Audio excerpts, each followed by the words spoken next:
o próximo alvo a ser atingido pela Rússia e nós já nos encontramos em uma situação de perigo. Quando me tornei secretário-geral da OTAN no ano passado, alertei que o que acontece na Ucrânia poderia afetar países aliados também.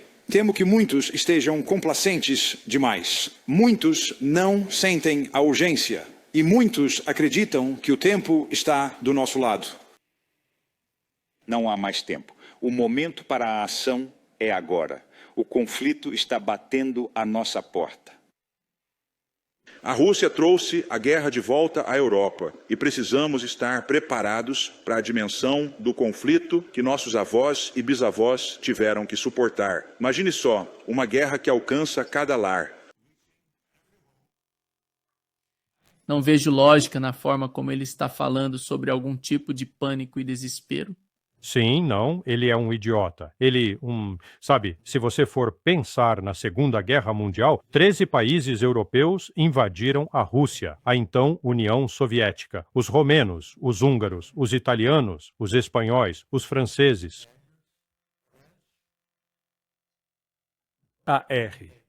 A Rússia não os invadiu. A União Soviética não os invadiu. Foram eles que invadiram a União Soviética, a Rússia. Está bem? Então, vamos ser muito claros sobre quem tem sido o verdadeiro agressor ao longo de toda a história, naquele lugar. Não foram os russos. Isso é o primeiro ponto. E, em segundo lugar, a RUTA está ignorando por completo as provocações que estão detalhadas no livro do Scott Horton, intitulado Provoked. Você sabe, um presidente após o outro, começando com o George W. Bush, continuando com o Bill Clinton, continuando com o George W. Bush, continuando com o Barack Obama e continuando com o Donald Trump. A OTAN tornou a Ucrânia um membro de facto já em 1995. Em 1997, havia uma base de facto da OTAN no oeste da Ucrânia, em Yavoriv, e muitas atividades diferentes foram realizadas lá. Atividades que, na verdade, eram de natureza ofensiva. O Comando Europeu do ZOE tinha uma matéria publicada, acho que já a retiraram do ar agora, mas eles estavam descrevendo um treinamento de guerra cibernética que estavam realizando e o identificaram especificamente como ofensivo, não defensivo. Então, sabe, a retórica por parte dos europeus, ela está aumentando, mas eles não têm absolutamente nada com que lutar. Os exércitos deles não são, de forma alguma, páreo para os russos. E os russos eles querem ser deixados em paz. Eles gostariam que a Europa simplesmente cuidasse da sua vida e parasse de colocar armas nas fronteiras da Rússia, às quais a Rússia tem que estar preparada para reagir. Então, eu acho, sabe, Martin Armstrong diz que o computador dele prevê que haverá, sabe, uma guerra até, sabe, 2026. Será? Isso pode ser verdade. Os europeus podem simplesmente ir em frente e provocar isso a tal ponto que o conflito se espalhe. Mas, sabe, a Rússia não está procurando sair e ocupar a Europa. Para quê? A Europa não tem absolutamente nada de que alguém precise, francamente. Ela tem, sabe, o seu status como, se assim o quiserem ver, o verdadeiro centro da cultura ocidental e os grandes impulsionadores da Revolução Industrial. Os principais líderes no campo da ciência. A arte e a música. Sabe, isso é história agora. Eles não são mais o centro de desenvolvimento científico, entende? Você não tem o equivalente a um Vale do Silício ou os centros de pesquisa que, sabe, povoam a China na Europa.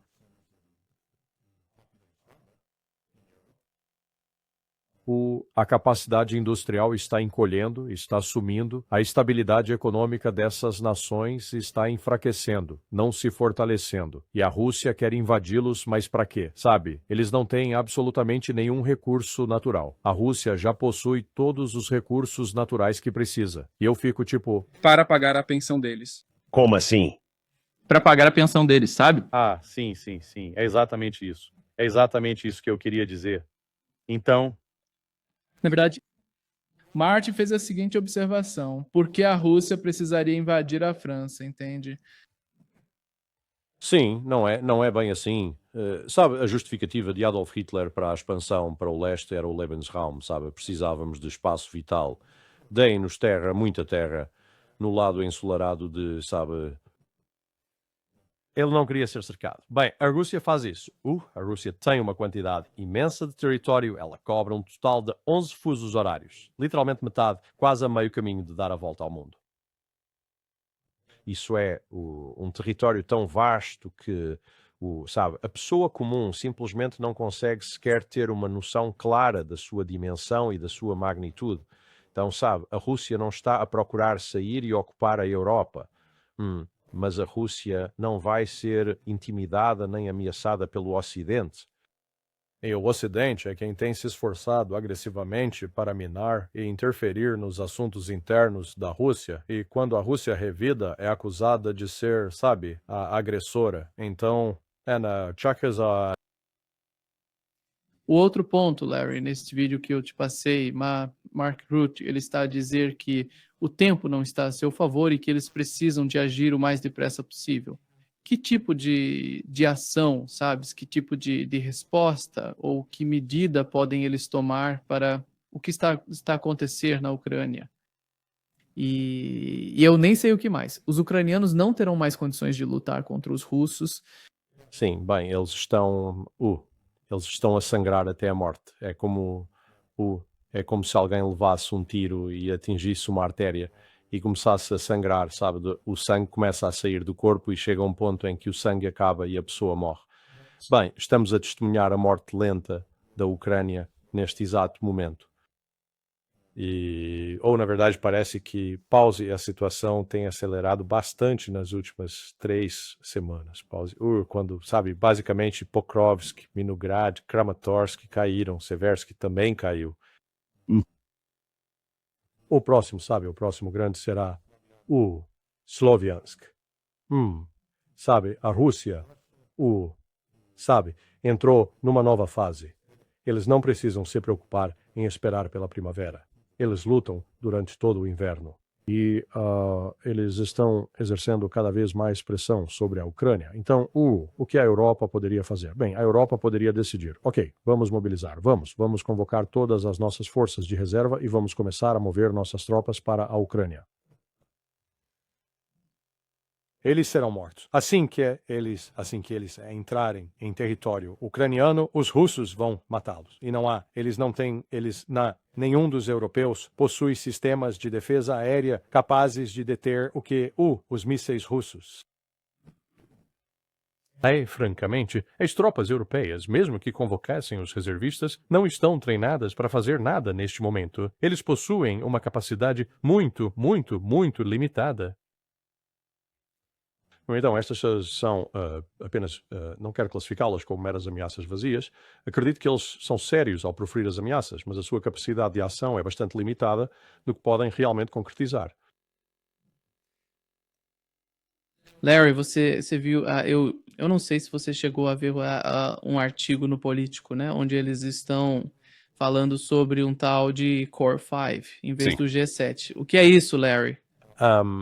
Acho que é alguém da administração Trump tentando encontrar uma maneira de sabotar os BRICS, sabe? Os 5 principais, vejamos, eram os Estados Unidos, o Japão, a Rússia, a China e a Índia.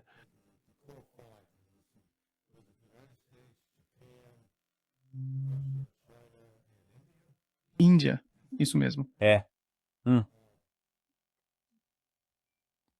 A Rússia e a China simplesmente não demonstram interesse em se associar ou se unir ao Japão. Você sabe, se formos pensar bem, o que é que o Japão realmente tem a oferecer de tão valioso? Apenas um bom sushi, talvez? Sabe, mas eles, novamente, não são mais a potência industrial que um dia foram. Sabe, não. Isso é, na verdade, alguém tentando ser esperto, pensando que conseguirão sabotar os BRICS. Os BRICS, o trem dos BRICS já deixou a estação e os Estados Unidos não o fizeram, decidiram não embarcar. E uma má decisão. Os BRICS são o futuro da economia mundial, porque não serão restringidos pelo G7 e não serão, suponho, ameaçados pelo dólar americano. Eles vão sair do dólar americano e o passarão a usar as suas moedas respectivas.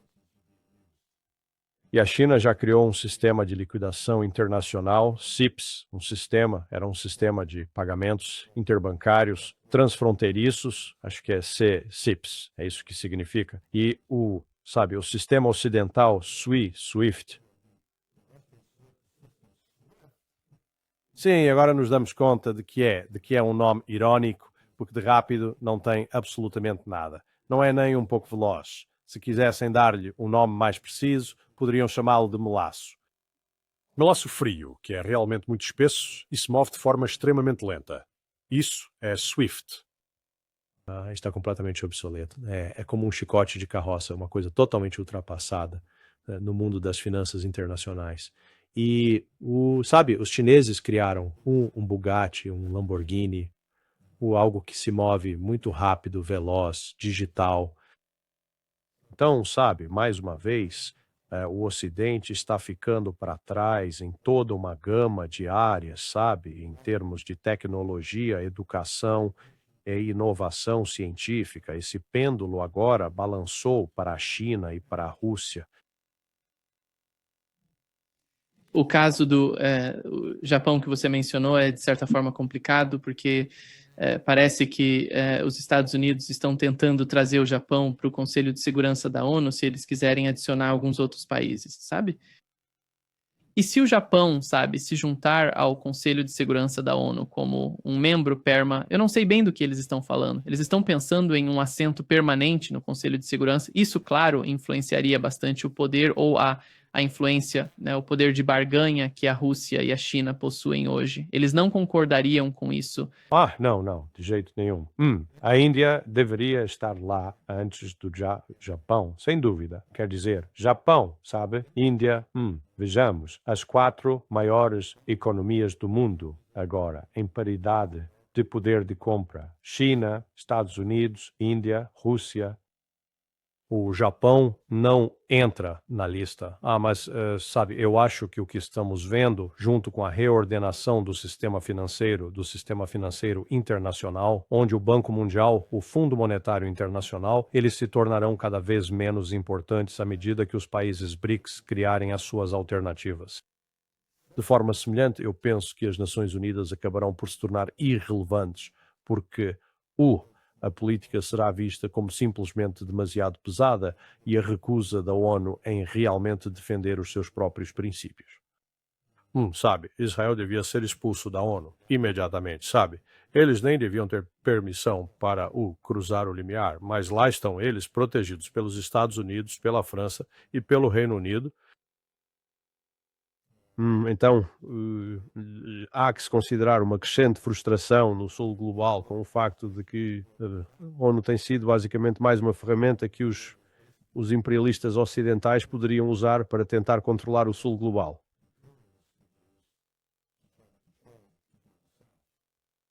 E, eles próprios se desacreditaram completamente.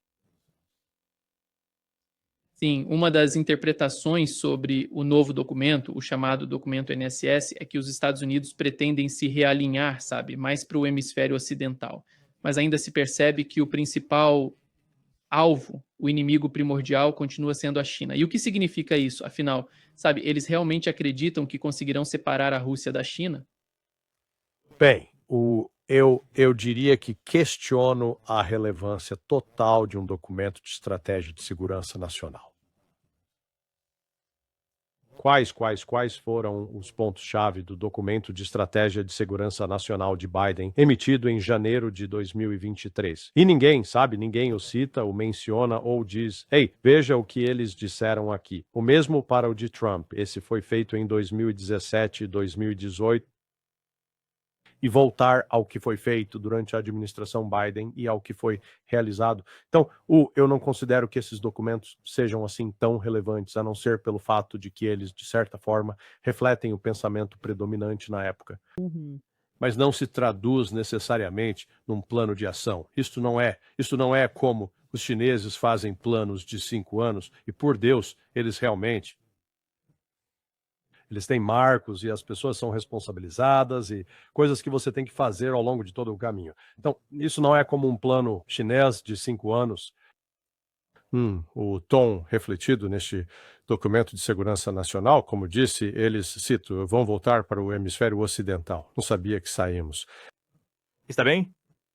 Nós sempre afirmamos nosso controle, nossa dominância aqui no Ocidente, mas não temos investido muito dinheiro lá ultimamente. Agora estamos na costa da Venezuela e, novamente, simplesmente não faz sentido. Não se encaixa. Outro dia, tá? Você deve conhecer aquele navio-tanque de petróleo que foi apreendido na costa da Venezuela? A história era que ele estava transportando petróleo do Irã para a Venezuela. Por que razão? A Venezuela tem muito petróleo. Certo. Quer dizer, é como se eu dissesse, sabe de uma coisa? Eu vou levar o meu caminhão até o Maine e vou em New Hampshire, vou carregar a parte de trás dele com neve e vou levar essa neve para o Alasca, porque o Alasca, o quê? Por favor, mas que diabos está acontecendo aqui? Sabe, tem algo, sabe, e isso foi reportado e todo mundo simplesmente diz, sim, e eu fico pensando, o quê? Isso. Tem algo muito errado nessa história. Você não, sabe, não se leva areia para o deserto, eles já têm de sobra. Você não leva petróleo para a Venezuela. Mas este esforço que os Estados Unidos estão fazendo para tentar provocar uma ação militar por parte de Maduro, de modo que os Estados Unidos possam justificar a destruição do país ou tentar destruir a liderança, decapitar os venezuelanos. Nós vimos isso outro dia com os dois, sabe, jatos de combate. Não tenho certeza se eram F-35s ou F-16. Eles sobrevoaram o Golfo da Venezuela. Eles penetraram o espaço aéreo venezuelano